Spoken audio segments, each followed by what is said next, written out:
Vasilisa and the Firebird. In a kingdom far, far away, there lived a powerful king. The king had an archer in his service, and the archer had a wise horse who knew the mysterious ways of the world.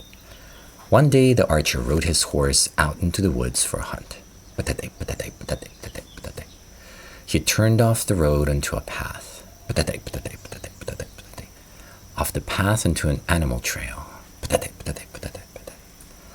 And on the trail, he saw a golden feather that shone like fire. It was the feather of a firebird. The horse spoke. Leave it. The feather looks fair, but it will bring you despair. But the archer hesitated. I don't know. If I listen to you, tonight I'll eat stew. This came from the firebird's wing. So to win the grace of a king, this is surely the thing, which will lead to yum yum and ching ching. The archer ignored the advice of his wise horse, who knew the mysterious ways of the world. He picked up the feather, rode back to the castle, and presented the firebird feather to the king. Thanks, buddy, said the king, but here's the thing. If you're so clever that you got this feather, bring me the bird, or I give you my word that with this sword, I'll chop off your head, and you will be dead. The archer stumbled into the stables, downhearted with tears in his eyes. What are you crying about? Asked the wise horse. The king ordered me to bring him the firebird, or else. The archer broke into more tears. Didn't I tell you that a feather so fair would bring you despair? There. Don't look so glum. Despair is yet to come. Your current situation just needs some preparation.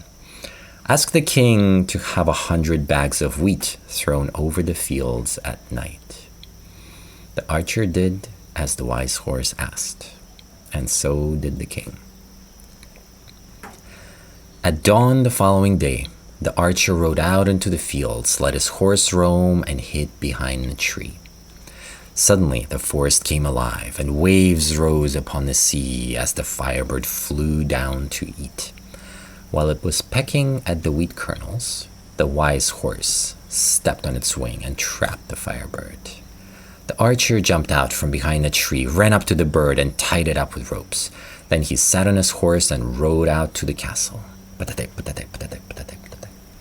When the king saw the firebird, he rejoiced. He thanked the archer for his service, gave him a promotion, and right away gave him another challenge. Since you could catch the firebird, catch me next the bride. At the edge of the world where the red sun rises lives Princess Vasilisa. Bring her to me. If you do as you're told, you'll get silver and gold. If not, I give you my word that with my sword I'll chop off your head and you will be dead.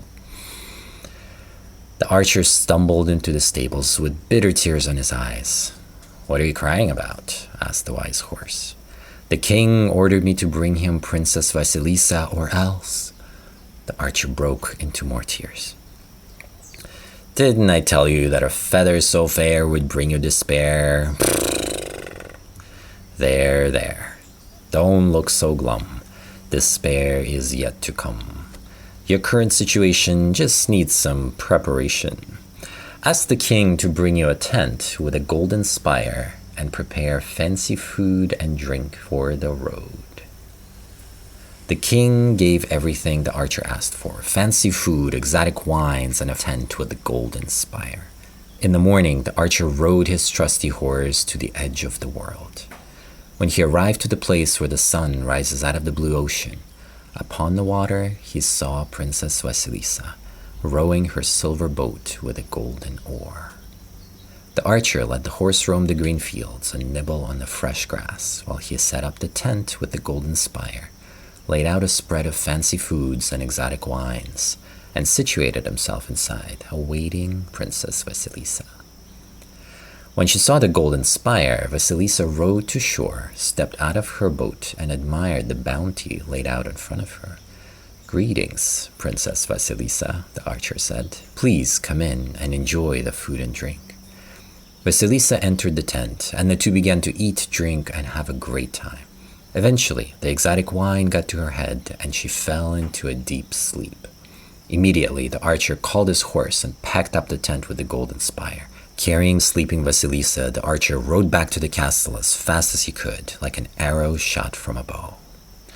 Upon their arrival, the king saw Princess Vasilisa and rejoiced. He praised the archer for his faithful service, showered him in riches, and granted him a noble title. But when Vasilisa awoke and found out that she's been taken far, far away from her home ocean, she began to cry, and nothing the king did could soothe her melancholy. Eventually, the king decided to marry her, to which she said, "Let the one who brought me here go back to my home ocean. At the bottom of that ocean, he'll find a big rock, under which lays hidden my wedding dress. Without that dress, I will not marry."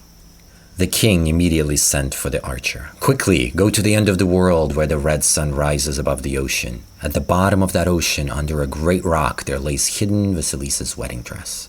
Bring that dress to me. It's time for me to get married.